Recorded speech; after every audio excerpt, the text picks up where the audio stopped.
வணக்கம். மகிழன் செய்திகள். இன்றைய முக்கிய செய்திகள். ஜிப்மர் தினக்கூலி பணியாளர்கள் அதிரடி முடிவு. பணி நிரந்தரம் கோரி தேர்தலை புறக்கணிக்க திட்டம். புதுச்சேரி ஜிப்மர் மருத்துவமனையில் கடந்த 30 ஆண்டுகளுக்கு மேலாக தினக்கூலி அடிப்படையில் பணியாற்றி வரும் ஊழியர்கள் தங்களை பணி நிரந்தரம் செய்ய கோரி வரும் ஏப்ரல் மாதம் நடைபெறவுள்ள சட்டமன்ற மற்றும் நாடாளுமன்ற தேர்தலை புறக்கணிக்கப் போவதாக அறிவித்துள்ளனர். நீண்டகால சட்ட போராட்டம். கடந்த 2014ஆம் ஆண்டு சென்னை மத்திய தொழிலாளர் தீர்ப்பாயத்தில் தொடரப்பட்ட வழக்கில் 5 ஆண்டுகளுக்கு மேல் பணியாற்றிய ஊழியர்களை பணிநிரந்தரம் செய்ய வேண்டும் என 2017இல் தீர்ப்பு வழங்கப்பட்டது. இதனை எதிர்த்து ஜிப்மர் நிர்வாகம் சென்னை உயர்நீதிமன்றத்தில் மேல்முறையீடு செய்தது. தொடர்ந்து நடைபெற்ற சட்ட போராட்டத்தில் கடந்த டிசம்பர் 16, 2025 அன்று சென்னை உயர்நீதிமன்றத்தின் 2 நீதிபதிகள் கொண்ட அமர்வு 10 ஆண்டுகளுக்கு மேல் பணியாற்றிய ஊழியர்களை உடனடியாக பணிநிரந்தரம் செய்ய வேண்டும் என அதிரடி தீர்ப்பு வழங்கியது. மேலும் இதற்கான ஆணையை 3 மாத காலத்திற்குள் வழங்க வேண்டும் என்றும், தவறினால் 6% வட்டியுடன் நிலுவைத் தொகையை வழங்க வேண்டும் என்றும் உத்தரவிட்டது. நிர்வாகத்தின் பிடிவாதம். நீதிமன்றம் விதித்த கெடு முடிவடையும் தருவாயில் மார்ச் 13, 2026 அன்று இரவு 10:14 மணியளவில் ஜிப்மர் நிர்வாகம் இத்தீர்ப்பை எதிர்த்து உச்சநீதிமன்றத்தில் மேல்முறையீடு செய்துள்ளது. இது பல காலங்களாக உழைத்து வரும் பணியாளர்களிடையே பெரும் அதிர்ச்சியும் ஏமாற்றத்தையும் ஏற்படுத்தியுள்ளது. தேர்தல் புறக்கணிப்பு மற்றும் அடையாள அட்டை ஒப்படைப்பு. நிர்வாகத்தின் இந்த நடவடிக்கையை கண்டித்து மார்ச் 25, 2026 அன்று தினக்கூலி ஊழியர்கள் போராட்டத்தை அறிவித்துள்ளனர். வரும் ஏப்ரல் மாத தேர்தலை முழுமையாக புறக்கணிப்பது, வாக்காளர் அடையாள அட்டை, ஆதார் கார்டு மற்றும் ரேஷன் கார்டுகளை புதுச்சேரி ஆளுநர் அல்லது மாவட்ட ஆட்சியரிடம் ஒப்படைப்பது. டெல்லி எய்ம்ஸ் மருத்துவமனையில் 1102 பணியாளர்கள் பணிநிரந்தரம் செய்யப்பட்ட போது புதுச்சேரி ஜிப்மரில் மட்டும் ஏன் இந்த பாகுபாடு? தமிழர்கள் என்பதாலா அல்லது நாங்கள் தாழ்த்தப்பட்டவர்கள் என்பதாலா என ஊழியர்கள் ஆவேசமாக கேள்வி எழுப்பியுள்ளனர். மத்திய அரசும் ஜிப்மர் நிர்வாகம் உடனடியாக மேல்முறையீட்டு வழக்கை திரும்பப் பெற்று தங்களுக்கு பணிநிரந்தர ஆணை வழங்க வேண்டும் என்பதே இவர்களின் பிரதான கோரிக்கையாக உள்ளது. புதுச்சேரி போலீசார் கண்டிப்பாக ஹெல்மெட் அணிய வேண்டும் என சீனியர் எஸ்பி திவ்யா உத்தரவிட்டுள்ளார். திருக்குன்னு சப் இன்ஸ்பெக்டராக பணியாற்றிய பிரியா கடந்த வாரம் அருமார்த்தபுரம் புதிய பைபாஸ் சாலை வழியாக வில்லியனூர் நோக்கி தனது ஆக்சிஸ் ஸ்கூட்டியில் சென்றபோது விபத்துக்குள்ளானார். அதில் தூக்கி வீசப்பட்ட சப் இன்ஸ்பெக்டர் பிரியா ஹெல்மெட் அணியாமல் சென்றதால் அவருக்கு கையெலும்பு முறிந்து தலை, இடுப்பு பகுதியில் பலத்த காயமடைந்து ஜிப்மரில் அனுமதிக்கப்பட்டு தீவிர சிகிச்சை பெற்று வருகிறார். போலீஸ் சப் இன்ஸ்பெக்டரை ஹெல்மெட் அணியாமல் சென்று விபத்தில் சிக்கியதால் போக்குவரத்து சீனியர் எஸ்பி திவ்யா அனைத்து போலீஸ் பிரிவுக்கும் விடுத்துள்ள சுற்றறிக்கையில், புதுச்சேரி போலீசார் அனைவரும் பைக்கில் செல்லும்போது கட்டாயம் ஹெல்மெட் அணிய வேண்டும். உயர் அதிகாரிகள் தங்களுக்கு கீழ் வேலை பார்க்கும் போலீசார் ஹெல்மெட் போடுவதை உறுதி செய்ய வேண்டும்.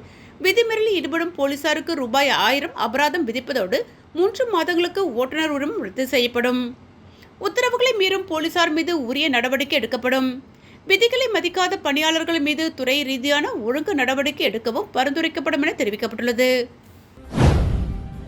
மாரியம்மன் நகர் பகுதியில் ஆலயத்தில் பூஜை செய்த பின் திமுக வேட்பாளர் வடிவேல் நிர்வாகிகளுடன் இணைந்து வீடு வீடாக சென்று வாக்குகள் சேகரித்து பொதுமக்களிடம் ஆதரவு கோரினார்.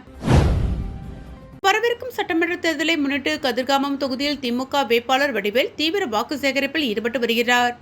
அதன் ஒரு பகுதியாக தொகுதிக்குட்பட்ட மாரியம்மன் நகர் பகுதியில் அவர் பிரச்சாரத்தை மேற்கொண்டார்.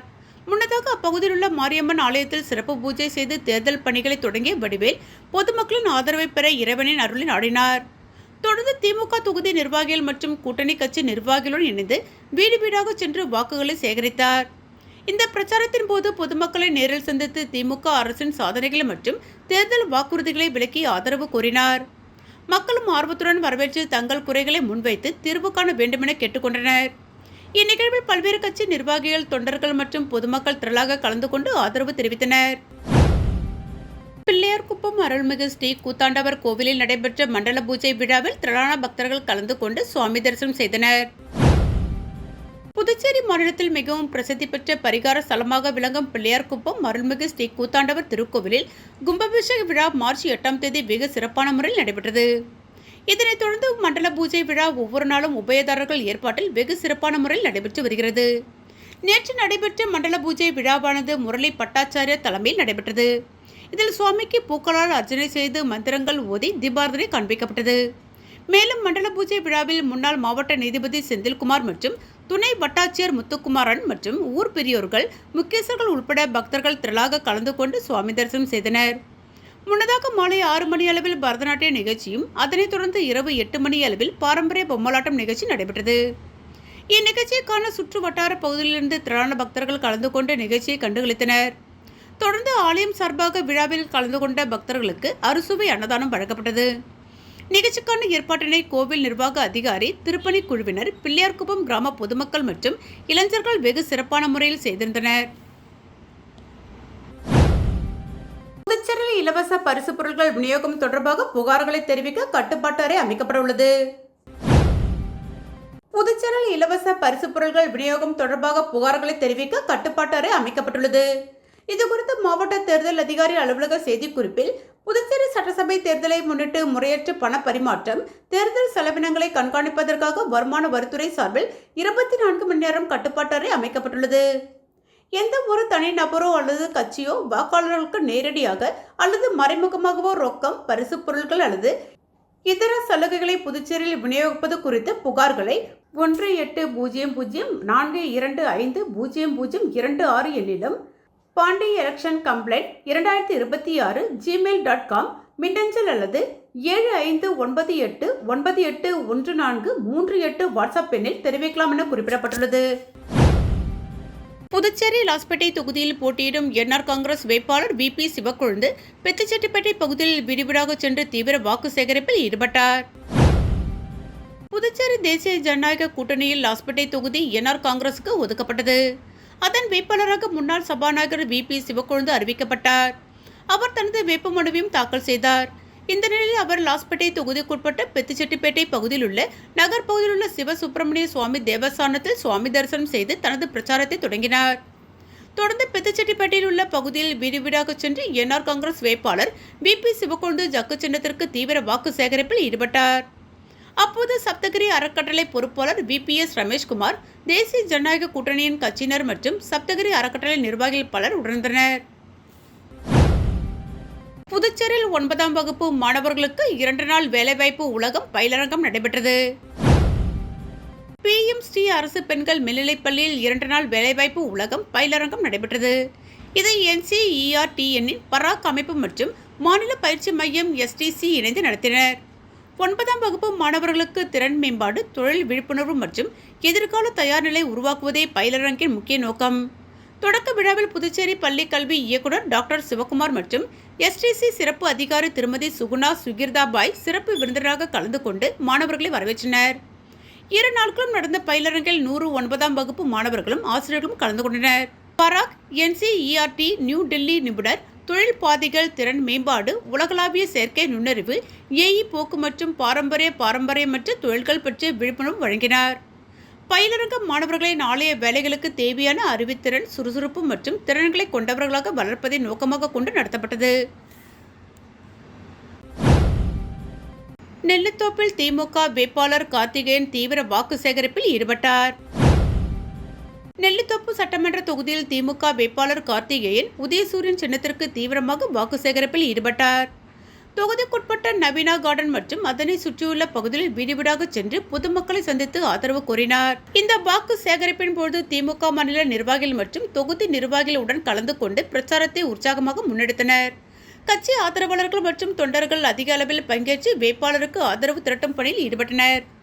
மேலும் பொதுமக்களிடம் திமுக ஆட்சியின் சாதனைகள் மற்றும் எதிர்கால திட்டங்கள் குறித்து விளக்கமளிக்கப்பட்டது. இதனால் அப்பகுதியில் தேர்தல் பரப்புரை சூடுபிடித்துள்ளது. குறைந்த வட்டியில் லோன் பெற்று தருவதாக பாகூர் நபரிடம் ரூபாய் 80,000 மோசடி கும்பல் ஏமாற்றியுள்ளது.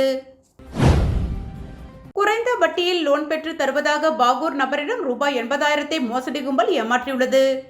புதுச்சேரி பாகூரை சேர்ந்தவரை மொபைல் மூலம் தொடர்பு கொண்ட மர்ம நபர் தனியார் நிதி நிறுவனத்தில் இருந்து பேசுவதாக அறிமுகப்படுத்தி பேசினார். அதில் குறைந்த வட்டியில் ரூபாய் 7 லட்சம் வரை லோன் பெற்று தருவதாக கூறினார். இதை நம்பி லோன் பெற விண்ணப்பித்த போது செயலாக்க கட்டணம் செலுத்தும்படி கூறியுள்ளார். இதையடுத்து பல்வேறு தவணைகளாக மர்ம நபருக்கு ரூபாய் 80,281 செலுத்தியுள்ளார். ஆனால் அதன் பின் மர்ம நபரை தொடர்பு கொள்ள முடியவில்லை. இதேபோல் முத்தியால்பேட்டை சேர்ந்தவர் 77,500, நயினார் மண்டபத்தை சேர்ந்தவர் 28,000, சாரத்தை சேர்ந்த பெண் 7,500 என 4 பேர் மோசடி கும்பலிடம் ரூபாய் 1,93,281 எழுந்துள்ளனர். இதுகுறித்த புகார்களின் பேரில் சைபர் கிரைம் போலீசார் வழக்கு பதிந்து விசாரித்து வருகின்றனர். லாஸ்பேட்டையில் காங்கிரஸ் வேட்பாளர் வைத்தியநாதன் ஆலய பூஜைக்கு பின் தீவிர வாக்கு சேகரிப்பில் ஈடுபட்டார். பாசத்தால் மக்கள் மனதில் இடம் பிடித்துள்ளனர் என தெரிவித்துள்ளார். லாஸ்பேட்டை சட்டமன்ற தொகுதியில் காங்கிரஸ் கட்சி வேட்பாளர் வைத்தியநாதன் தீவிர தேர்தல் பிரச்சாரத்தில் ஈடுபட்டு வருகிறார். தொகுதிக்குட்பட்ட பெத்துச்செட்டிப்பேட்டை பகுதியில் அமைந்துள்ள சிவசுப்பிரமணிய சுவாமி ஆலயத்தில் சிறப்பு பூஜை செய்து தனது பிரச்சாரத்தை தொடங்கினார். அதனைத் தொடர்ந்து ஆதரவாளர்கள் மற்றும் கட்சி நிர்வாகிகளுடன் இணைந்து வீடு வீடாக சென்று பொதுமக்களை சந்தித்து வாக்கு சேகரிப்பில் ஈடுபட்டார். பொதுமக்களிடம் அவர்களின் குறைகள் மற்றும் தேவைகளை கேட்டு அறிந்ததுடன் தன்னுடைய தேர்தல் வாக்குறுதியிலும் விளக்கினார். பின்னர் செய்தியாளர்களை சந்தித்த வைத்தியநாதன், கடந்த 16 ஆண்டுகளாக தொடர்ந்து மக்கள் பணியில் ஈடுபட்டு வருகிறேன். தேர்தல் நேரத்தில் மட்டும் மக்களை சந்திக்கும் வேட்பாளர் நான் அல்ல. கடந்த 5 ஆண்டுகளாக எதிர்க்கட்சியாக இருந்த போதிலும் தொகுதியின் முன்னேற்றத்திற்காக பாடுபட்டுள்ளேன்.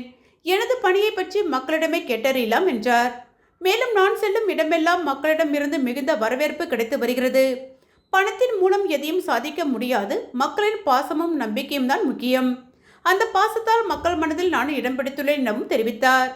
இந்த பிரச்சாரம் அப்பகுதியில் தேர்தல் சூழ்நிலையில் மேலும் உற்சாகப்படுத்தியுள்ளது.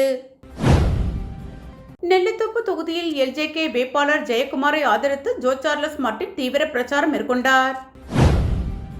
நெல்லித்தோப்பு தொகுதியில் லட்சிய ஜனநாயக கட்சியின் வேட்பாளர் ஜெயக்குமாருக்கு அக்கட்சியின் தலைவர் ஜோ சார்லஸ் மார்ட்டின் தீவிர வாக்கு சேகரிப்பில் ஈடுபட்டார். முன்னதாக காமராஜ் பிள்ளைத்தோட்டம் பகுதியில் அமைந்துள்ள ஸ்ரீ ஆனந்தமுத்து மாரியம்மன் தேவஸ்தானம் ஆலயத்தில் சிறப்பு பூஜை செய்து தனது தேர்தல் பிரச்சாரத்தை துவக்கி வைத்தார். அதனைத் தொடர்ந்து அப்பகுதி மக்களை சந்தித்து வாக்கு சேகரித்த அவர் லட்சிய ஜனநாயக கட்சியின் சின்னமான தர்பூசணி சின்னத்திற்கு வாக்களிக்குமாறு கேட்டுக்கொண்டார். அப்பொழுது மகளிர்கள் தலைவர் ஜோ சார்லஸ் மார்ட்டினுக்கு ஆரத்தி எடுத்து வரவேற்றனர். இத்துடன் மகிழன் செய்திகள் நிறைவடைந்தன. நன்றி.